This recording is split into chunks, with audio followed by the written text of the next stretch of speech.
what we work with is a very simple system of recognizing that the I that makes decisions and the I that chooses feelings and the I that's in relationship is an I that I made up when I was very young. And that I is constituted out of a series of beliefs. Everyone, when they're little, look around their environment.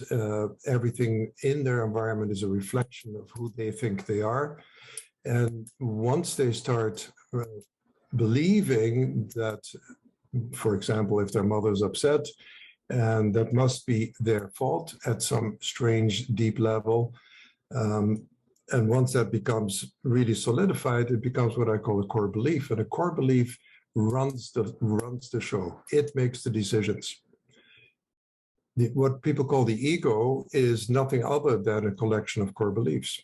So the ego runs the show. It's uninterrupted, it's unopposed, it just does what it wants to do, till you and I come to a point where we say, I can't do this anymore. I cannot follow my ego's dictates anymore. I'm destroying this relationship as I destroyed others. I'm taking total ownership of that. I'm not blaming my partner. I recognize that the one constant in my relationships is me.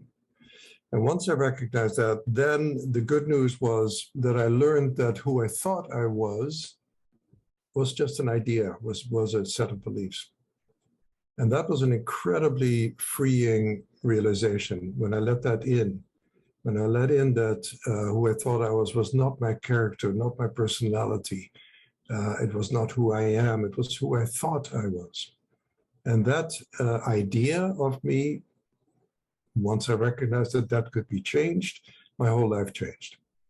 And these four gatherings are ostensibly to see if we can get together or jointly can design a way to be in incredibly exciting, loving relationships, where we recognize that the relationship is actually a crucible, and I use that word deliberately, a crucible for healing. And what is a crucible? A crucible is a small vessel that jewelry makers use that can be heated to a very, very high degree, and they put gold in and it will burn out all the impurities. And I use that as a metaphor for the relationship, because in the relationship, whether it's an intimate relationship or a relationship with a landlord or a boss or your secretary or whatever it is in a relationship, the impurities of my mind will be reflected.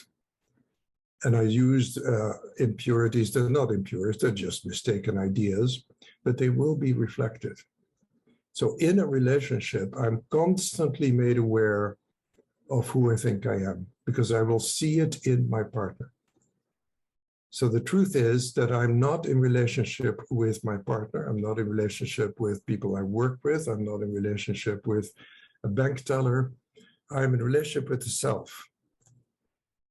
And now I have a choice.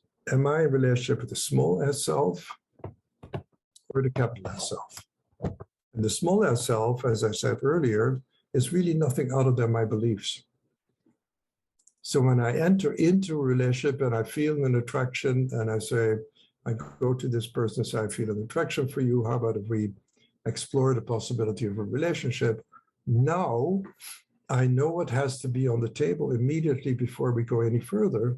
And that is for me to be honest about my core beliefs. We can learn to love. We can learn to love the self. And in loving the self, we can learn to love the other. And to recognize at the deepest level that the other is the self is really what our work is about and what all relationships are about.